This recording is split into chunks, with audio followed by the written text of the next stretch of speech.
안녕하세요, 여러분. 인사이트 캐스트입니다. 시작하기 전에요. 혹시 아직 구독 안 하셨다면, 네, 구독이랑 좋아요 한 번씩만 꼭 눌러주시면 정말 감사하겠습니다. 저희한테는 아주 큰 힘이 되거든요. 자, 오늘은 여러분께서 보내주신 자료들 가지고 좀 깊은 얘기를 해볼까 합니다. 뭐냐면, 우리가 매일 뉴스에서 보는 그런 정치 있잖아요. 그 이면의 모습들, 또 권력이라는 게 대체 뭔지, 그리고 왜 이렇게 세상의 전쟁이 끊이지 않는 걸까? 이런 주제들입니다. 이 자료들이 제시하는 관점이 상당히 흥미로워요. 우리가 맨날 보는 뭐 좌파니 우파니 하는 대립이 사실은 좀 표면적일 걸 수 있고 그 뒤에는 뭔가 더 크고 근본적인 힘이 움직이고 있을지도 모른다는 거죠. 네, 그래서 이번 시간에는 이런 질문들을 좀 던져보려고 해요. 정치 지도자들의 진짜 역할은 뭘까? 그리고 눈에 안 보이는 어떤 권력 구조 같은 게 정말 있을까? 전쟁은 또 왜 계속되는 걸까? 그 숨겨진 목적이 있다면 뭘까? 뭐 이런 것들이죠. 자료들을 같이 보면서 한번 파헤쳐 보겠습니다. 자, 그럼 시작해 볼까요?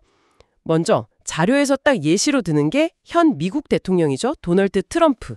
네. 트럼프 대통령. 이 자료에 따르면 정치인들은 뭐랄까 무대에 잠시 나왔다 들어가는 배우 같은 거라는 거예요. 임기가 끝나면 그냥 다른 사람으로 바뀌는 거죠. 그뿐이라는 식으로요. 네, 그 지적이 상당히 날카롭죠. 자료가 말하는 것처럼 정치인들은 늘 변화를 외치잖아요. 그렇죠. 항상 뭔가 바꾸겠다고 하죠. 근데 실제로는 세상이 그렇게 막 근본적으로 확 바뀌지는 않는다는 거예요. 큰 틀은 그대로 가는 경우가 많다는 거죠. 이게 어쩌면 그저 리더만 바뀌는 것 너머에 훨씬 더 오래가고 강력한 어떤 영향력이 있을 수 있다는 걸 좀 보여주는 거 아닐까요? 하긴 미국의 예를 조금 더 들어볼게요. 자료에서 공화당 내의 좀 주류 세력을 네오콘이라고 부르고 민주당 내의 어떤 그룹은 또 데모콘이라는 표현을 쓰더라고요. 네, 네오콘, 데모콘 들어본 것 같아요. 겉으로 보면 정말 맨날 싸우잖아요. 막 죽일 듯이. 그런데 이 자료는 이들이 실제로는 어떤 근본적인 이해관계나 권력 구조를 알게 모르게 공유하고 있을 수 있다? 혹은 뭐 같은 목표를 향해 가고 있을 수도 있다는 가능성을 제기해요. 바로 거기서 질문이 생기는 거죠. 그럼 그 동일한 구조 혹은 뭐 근본적 이해관계라는 게 대체 뭘까요? 그게 뭔데요? 자료에서는 뭐 딥스테이트니 그림자 정부니 하는 용어들을 언급하긴 합니다. 물론 이건 뭐 음모론처럼 들릴 수도 있고 논쟁이 아주 많은 개념이죠. 그렇죠. 약간 그런 느낌이 있죠. 하지만 자료는 이런 보이지 않는 힘 혹은 구조가 존재해서 정치적인 입장 차이와는 상관없이 사회를 어떤 특정한 방향으로 끌고 가려고 할 수 있다는 그런 관점을 제시하는 거죠. 와, 그거 진짜 흥미로운데요? 자료에서 딱 짚는 사례가 있어요. 조지 W. 부시 대통령하고 영국의 토니 블레어 총리요. 이라크 전쟁 때 말씀이시죠? 네, 맞아요. 2003년 이라크 침공 때요.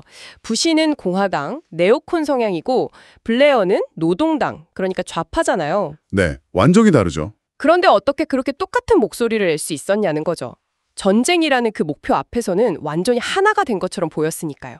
심지어 그 명분으로 내세웠던 대량 살상 무기는 결국 없었잖아요. 맞습니다. 결국 발견되지 않았죠. 그리고 더 생각해 볼 점은 그 이후예요.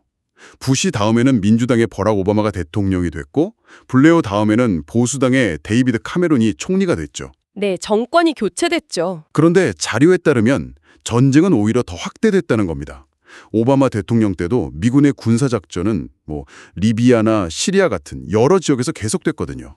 그랬군요. 이런 걸 보면 그냥 최고 지도자가 누구냐, 어느 당이냐 하는 것과는 별개로 작동하는 어떤 더 큰 흐름 같은 게 있을 수 있다는 주장이 설득력을 얻는 것 같아요. 이렇게 대통령이 바뀌고 총리가 바뀌어도 전쟁이 계속된다.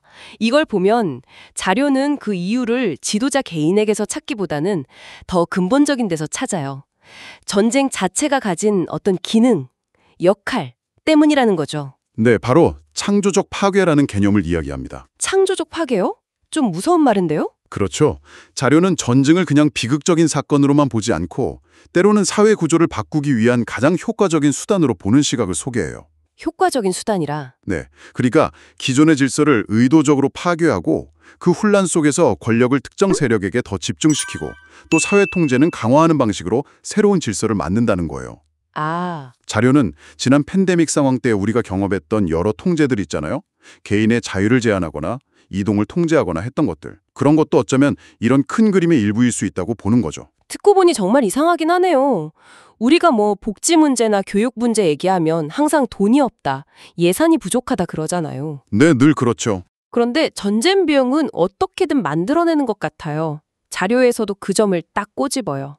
마치 전쟁은 무슨 일이 있어도 해야 하는 것처럼 최우선순위인 것처럼 보인다는 거죠. 그렇죠. 여기서 자료는 한 발 더 나아가서 이런 상황을 만드는데 어떤 전략 같은 게 있을 수 있다고 경고합니다. 예를 들어 문제, 반응, 해결. 영어로는 PRS, Problem, Reaction, Solution이라고 하는데요. 문제 반응 해결, 그게 뭐죠? 일부러 어떤 문제를 만들거나 아니면 기존의 문제를 과장해서 터뜨려요. 그럼 대중들은 불안해하거나 분노하겠죠? 그게 반응이고요. 네, 그렇죠. 그러면 미리 준비해둔 해결책을 제시하는 거예요. 근데 그 해결책이라는 게 보통은 정부 권한을 강화하거나 감시를 늘리거나 뭐 그런 방향인 거죠. 사람들이 문제 때문에 불안하니까 그 해결책을 쉽게 받아들이게 된다는 거예요. 와, 그럴듯하게 들리는데요? 또 점진주의, gradualism이라고 부르는 전략도 언급하는데요. 이건 변화를 한 번에 확 일으키는 게 아니라 아주 조금씩 사람들이 눈치채지 못하게 점진적으로 변화시켜서 결국에는 원하는 목표를 달성하는 방식이죠. 아, 서서히? 네, 물론 이런 게 다 음모론 아니냐 이렇게 생각할 수도 있어요.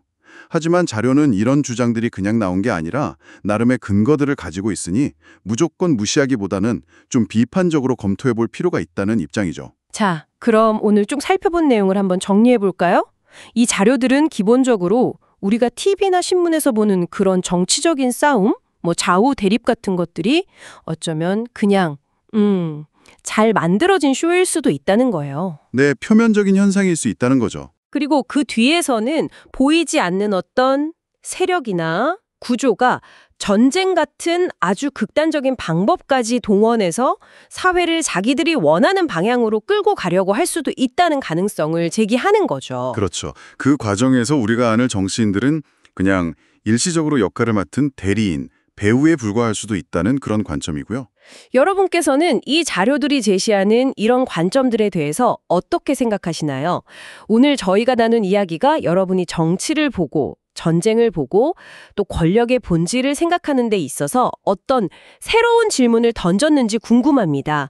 네, 오늘 저희는 정치와 전쟁, 그 이면에 숨겨진 모습에 대한 어떻게 보면 좀 충격적일 수도 있는 그런 분석들을 함께 살펴봤습니다. 물론 이 자료들의 주장을 전부 다 이게 진실이다 이렇게 받아들일 필요는 없겠죠? 그건 당연합니다. 하지만 한 가지 중요한 질문은 남는 것 같아요. 어떤 질문일까요? 권력을 준 사람이 바뀌고 정당이 바뀌고 구호가 바뀌어도 왜 세상의 큰 흐름들, 특히 전쟁처럼 정말 거대한 사건들은 잘 변하지 않는 것처럼 보일까요? 어쩌면 이 현상 자체가 우리가 주목해야 할 더 깊은 무언가를 어떤 진실을 암시하고 있는 건 아닐까요? 한 번쯤 깊이 생각해 볼 만한 질문인 것 같습니다. 네, 정말 생각해 볼 만한 질문이네요. 오늘 저희의 이 심층 분석이 흥미로우셨다면 잊지 마시고 구독과 좋아요 꼭 부탁드립니다. 지금까지 함께해 주셔서 감사합니다.